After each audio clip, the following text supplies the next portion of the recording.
Assalamualaikum warahmatullahi wabarakatuh. Kewajiban puasa Ramadan memiliki sejarah panjang yang masih jarang diketahui oleh banyak umat Islam. Sebagai salah satu rukun Islam yang dijalankan setiap tahun, puasa ternyata telah ada sejak zaman dahulu kala. Ibadah ini bahkan seumuran dengan keberadaan manusia, bersama dengan dua ibadah lainnya yang juga sudah lama dikenal, yaitu salat dan kurban. Lalu, bagaimana sebenarnya sejarah puasa Ramadan hingga menjadi kewajiban bagi umat Islam? Mari kita telusuri bersama. Puasa tidak hanya diwajibkan bagi umat Islam saat ini, tetapi juga telah menjadi bagian dari kehidupan umat terdahulu. Hal ini ditegaskan dalam Al-Quran. Allah Subhanahu wa Ta'ala berfirman, "Hai orang-orang yang beriman, diwajibkan atas kamu berpuasa sebagaimana diwajibkan atas orang-orang sebelum kamu, agar kamu bertakwa." Quran Surah Al-Baqarah ayat 183. Menurut catatan sejarah, Nabi Adam alaihissalam adalah manusia pertama yang menjalankan puasa. Dalam tafsir Ibnu Katsir disebutkan bahwa beliau berpuasa selama 3 hari setiap bulan sepanjang tahun.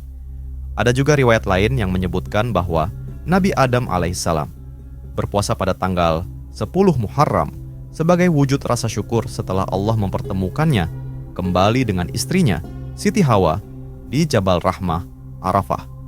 Sebuah hadis yang diriwayatkan oleh Ibnu Abbas radhiyallahu anhu mengungkapkan kisah menarik lainnya tentang puasa Nabi Adam alaihissalam. Ketika pertama kali diturunkan ke bumi, kulit beliau terbakar oleh sinar matahari hingga menjadi hitam. Allah kemudian mewahyukan kepadanya untuk berpuasa selama 3 hari berturut-turut, yaitu pada tanggal 13, 14, dan 15 setiap bulan, yang kemudian dikenal sebagai Ayyamul Bidh atau hari-hari putih. Saat beliau berpuasa pada hari pertama, sepertiga tubuhnya kembali putih. Di hari kedua, sepertiga lainnya juga kembali seperti semula. Hingga akhirnya, pada hari ketiga, seluruh tubuh beliau kembali putih. Inilah asal-usul puasa Ayyamul Bidh, yang hingga kini masih diamalkan oleh sebagian umat Islam sebagai ibadah sunnah. Sejarah panjang puasa menunjukkan betapa ibadah ini bukan hanya sekadar ritual, tetapi juga memiliki makna mendalam sebagai bentuk penyucian diri dan peningkatan ketakwaan. Ada pendapat yang menyatakan bahwa istilah Ayyamul Bidh berasal dari kondisi malam-malam tersebut yang terang benderang karena cahaya bulan. Sejak matahari terbenam hingga terbit kembali, bulan menerangi bumi, sehingga malam-malam tersebut disebut sebagai hari-hari putih. Dalam buku Sejarah Puasa karya Ustaz Ahmad Sarwat dijelaskan bahwa kewajiban puasa telah ada sejak zaman umat-umat terdahulu, bahkan sebelum datangnya Islam. Menurutnya, puasa pertama kali yang berkaitan dengan bulan Ramadan terjadi pada masa Nabi Nuh alaihissalam. Ketika beliau dan para pengikutnya selamat dari banjir besar yang melanda bumi, mereka menjalankan puasa sebagai bentuk rasa syukur. Mujahid menyebutkan bahwa Allah Subhanahu wa Ta'ala telah menetapkan kewajiban puasa bagi setiap umat manusia, termasuk sebelum masa Nabi Nuh. Hal ini juga ditegaskan oleh Imam Al-Qurtubi, sebagaimana dikutip dalam buku Misteri Bulan Ramadan karya Yusuf Burhanuddin. Menurutnya, Nabi Nuh alaihissalam adalah orang pertama yang menjalankan puasa di bulan Ramadan setelah selamat dari badai dahsyat yang menenggelamkan kaumnya. Puasa ini menjadi ungkapan syukur kepada Allah atas keselamatan yang diberikan kepada beliau dan para pengikutnya. Sejarah juga mencatat bahwa Nabi Musa alaihissalam berpuasa selama 40 hari, 40 malam sebagai persiapan menerima wahyu di Bukit Sinai. Kaum Yahudi juga menjalankan puasa sebagai bentuk syukur atas keselamatan Nabi Musa alaihissalam dan pengikutnya dari kejaran Fir'aun. Puasa yang dilakukan pada tanggal 10 Muharram ini kemudian dikenal sebagai puasa Asyura. Nabi Daud alaihissalam juga memiliki bentuk puasa yang khas, yaitu berpuasa selang-seling. Puasa yang dilakukan secara bergantian, yaitu sehari puasa dan sehari tidak, yang dilakukan sepanjang hidupnya. Pola puasa ini kini dikenal sebagai puasa Daud dan masih diamalkan oleh sebagian umat Islam.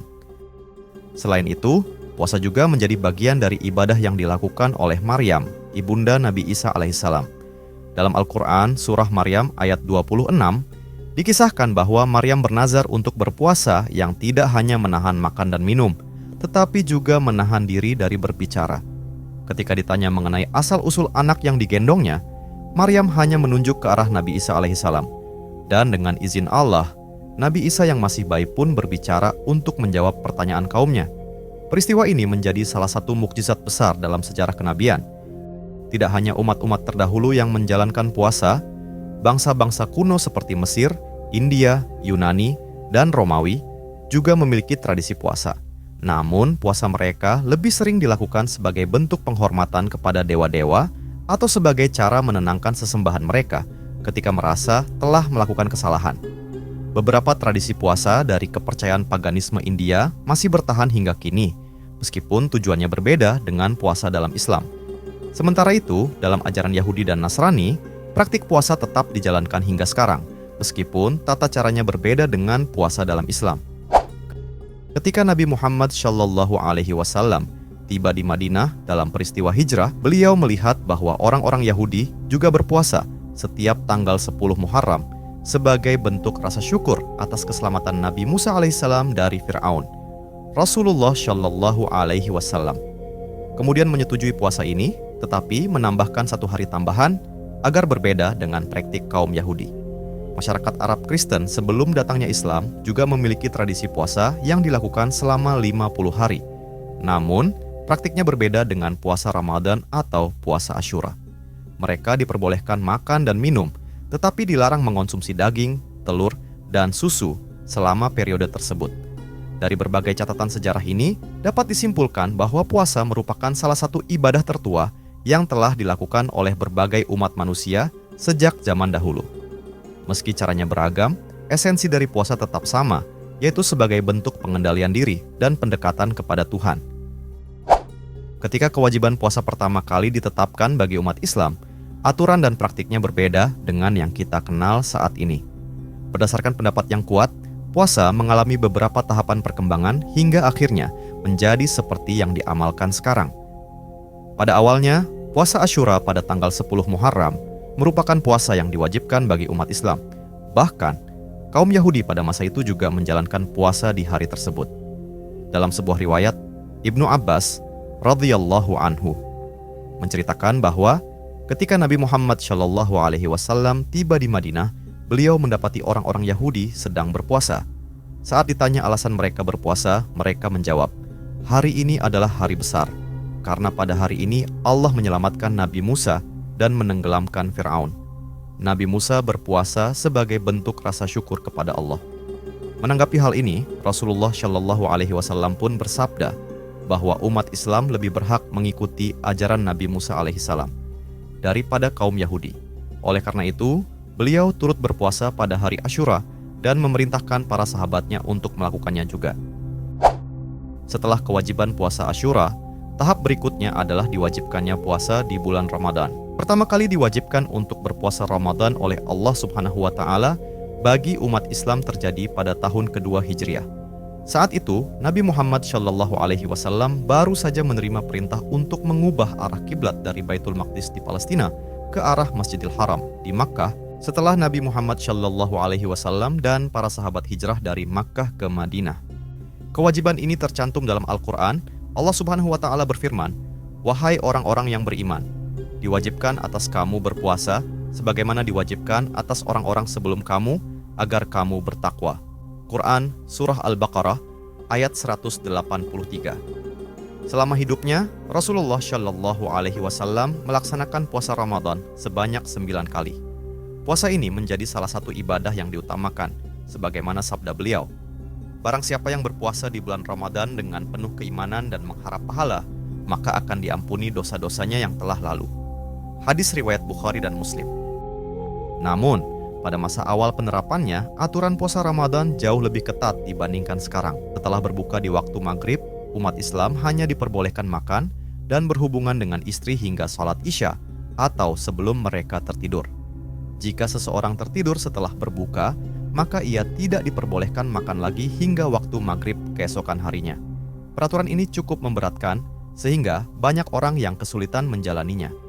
Salah satu kisah yang terkenal adalah pengalaman seorang sahabat bernama Qais bin Shirma radhiyallahu anhu. Ia bekerja di siang hari dalam keadaan berpuasa. Ketika pulang ke rumah, ia tidak menemukan makanan untuk berbuka, sehingga istrinya pergi keluar untuk mencarikannya. Sementara menunggu, Qais bin Shirma tertidur karena kelelahan. Sesuai aturan saat itu, karena ia sudah tertidur, ia tidak boleh makan lagi hingga maghrib berikutnya. Akibatnya, ia harus menjalani puasa tanpa berbuka selama hampir 2 hari penuh. Kondisi ini membuatnya lemas dan akhirnya pingsan keesokan harinya saat bekerja. Peristiwa ini sampai kepada Rasulullah Shallallahu Alaihi Wasallam, dan kemudian Allah menurunkan wahyu yang memberikan keringanan bagi umat Islam dalam menjalankan puasa. Dihalalkan bagi kamu pada malam hari bulan puasa bercampur dengan istri-istri kamu. Mereka adalah pakaian bagimu, dan kamu pun adalah pakaian bagi mereka. Maka sekarang campurilah mereka, dan ikutilah apa yang telah ditetapkan Allah untukmu, dan makan minumlah hingga terang bagimu benang putih dari benang hitam, yaitu fajar. Kemudian sempurnakanlah puasa itu sampai datang malam. Quran Surah Al-Baqarah ayat 187. Dengan turunnya ayat ini, umat Islam diperbolehkan makan, minum, dan berhubungan suami istri sepanjang malam hingga waktu fajar tiba. Perubahan ini membawa kemudahan besar bagi kaum muslim dalam menjalankan ibadah puasa Ramadan. Perubahan aturan puasa dan kewajiban penuh bagi umat Islam. Terdapat riwayat lain yang menyebutkan bahwa turunnya ayat tentang kelonggaran dalam aturan puasa juga berkaitan dengan kisah Umar bin Khattab radhiyallahu anhu. Dalam riwayat yang disampaikan oleh Ibnu Jarir dan Ibnu Abi Hatim, dikisahkan bahwa suatu malam di bulan Ramadan, Umar bin Khattab yang memang jarang tidur di malam hari, menggauli istrinya yang saat itu sudah tertidur. Ia kemudian merasa bersalah dan menyampaikan kejadian tersebut kepada Rasulullah Shallallahu Alaihi Wasallam.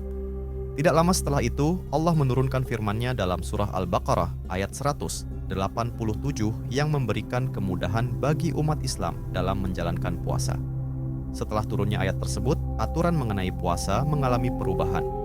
Batas akhir untuk makan, minum, dan berhubungan dengan pasangan di malam hari selama bulan Ramadan ditetapkan hingga sebelum terbit fajar. Aturan ini berlaku hingga saat ini dan menjadi ketetapan yang terus dijalankan oleh umat Islam. Pada awalnya, umat Islam diberikan pilihan antara menjalankan puasa Ramadan atau membayar fidyah sebagai gantinya jika mereka merasa kesulitan. Hal ini disebutkan dalam Al-Quran. Allah Subhanahu wa Ta'ala berfirman, yaitu beberapa hari tertentu. Maka siapa di antara kamu sakit atau dalam perjalanan lalu tidak berpuasa, wajib mengganti sebanyak hari yang dia tidak berpuasa itu pada hari-hari yang lain. Bagi orang yang berat menjalankannya, wajib membayar fidyah, yaitu memberi makan seorang miskin. Siapa dengan kerelaan hati mengerjakan kebajikan, itu lebih baik baginya, dan berpuasa itu lebih baik bagimu jika kamu mengetahui. Quran Surah Al-Baqarah ayat 184. Dalam ayat tersebut, Allah Subhanahu wa Ta'ala memberikan opsi kepada mereka yang mengalami kesulitan untuk tidak berpuasa dan menggantinya dengan membayar fidyah, yaitu memberi makan kepada fakir miskin setiap harinya. Namun, tetap ditekankan bahwa menjalankan puasa lebih baik dibandingkan menggantinya dengan fidyah. Pendekatan bertahap dalam pemberlakuan hukum merupakan metode yang digunakan dalam Al-Quran. Konsep ini juga diterapkan dalam kewajiban puasa, mengingat bahwa ibadah ini cukup berat, terutama bagi masyarakat yang hidup di wilayah seperti Hijaz, di mana banyak dari mereka yang masih dalam kondisi miskin dan harus bekerja keras untuk memenuhi kebutuhan hidup sehari-hari. Ketika umat Islam mulai terbiasa dengan ibadah puasa, Al-Quran kemudian menghapus pilihan fidyah tersebut melalui surah Al-Baqarah ayat 185. Oleh karena itu, siapa di antara kamu hadir di tempat tinggalnya atau bukan musafir pada bulan itu, berpuasalah. Siapa yang sakit atau dalam perjalanan, lalu tidak berpuasa, maka wajib menggantinya sebanyak hari yang ditinggalkannya pada hari-hari yang lain. Allah menghendaki kemudahan bagimu dan tidak menghendaki kesukaran. Hendaklah kamu mencukupkan bilangannya dan mengagungkan Allah atas petunjuknya yang diberikan kepadamu agar kamu bersyukur. Setelah sebelumnya diberikan keringanan untuk memilih antara berpuasa atau membayar fidyah, akhirnya puasa Ramadan diwajibkan sepenuhnya bagi mereka yang sehat dan mampu menjalankannya. Puasa Ramadan bukan sekadar menahan lapar dan haus, tetapi memiliki makna yang jauh lebih dalam. Ibadah ini bukan hanya tentang mengendalikan diri dari makan dan minum, tetapi juga tentang memperkuat spiritualitas, meningkatkan kesabaran, dan mendekatkan diri kepada Allah Subhanahu wa Ta'ala. Salah satu hikmah utama puasa adalah meningkatkan ketakwaan. Dengan menahan diri dari hal-hal yang sebenarnya diperbolehkan, seperti makan dan minum, umat Islam belajar mengendalikan hawa nafsu dan lebih fokus dalam ibadah.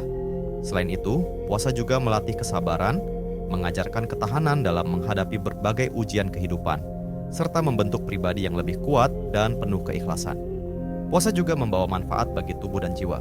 Dari segi kesehatan, ibadah ini membersihkan jiwa dan raga, memberikan waktu istirahat bagi sistem pencernaan, serta membantu proses detoksifikasi tubuh. Dari sisi spiritual, puasa juga menyucikan hati, mendorong umat Islam untuk menjauhi perbuatan buruk dan memperbaiki diri, sehingga kualitas akhlak semakin meningkat. Selain hikmah yang terkandung di dalamnya, puasa Ramadan juga memiliki banyak keutamaan. Salah satunya adalah dibukanya pintu-pintu surga. Rasulullah Shallallahu Alaihi Wasallam bersabda, apabila Ramadan tiba, pintu-pintu surga dibuka, pintu-pintu neraka ditutup, dan setan-setan dibelenggu. Hadis riwayat Bukhari dan Muslim. Bulan Ramadan juga menjadi momen istimewa karena di dalamnya Al-Quran diturunkan sebagai petunjuk bagi umat manusia. Keistimewaan lainnya adalah hadirnya malam Lailatul Qadar, malam yang lebih baik dari 1000 bulan, di mana pahala ibadah pada malam tersebut dilipat gandakan dengan luar biasa. Tak hanya itu, puasa juga menjadi waktu yang penuh keberkahan, karena doa-doa yang dipanjatkan lebih mudah dikabulkan oleh Allah Subhanahu wa Ta'ala. Ini menjadi kesempatan bagi umat Islam untuk memohon ampunan, kebaikan, serta keberkahan dalam hidup. Dengan menjalankan puasa Ramadan dengan penuh keikhlasan dan kesungguhan, umat Islam tidak hanya mendapatkan pahala berlimpah, tetapi juga merasakan ketenangan jiwa dan kebahagiaan sejati. Puasa adalah anugerah sekaligus jalan menuju kebersihan hati, kesehatan jasmani, serta peningkatan spiritualitas yang lebih tinggi. Wallahu a'lam bishawab. Terima kasih sudah menyimak video kami. Jangan lupa bagikan pendapat kalian di kolom komentar ya. Buat kalian yang belum subscribe, jangan ragu untuk klik tombol subscribe dan aktifkan lonceng notifikasi agar tidak ketinggalan kisah menarik lainnya. Kami akan terus berbagi cerita-cerita inspiratif dan penuh hikmah untuk menemani hari-hari kalian. Sampai jumpa di video berikutnya. Wassalamualaikum warahmatullahi wabarakatuh.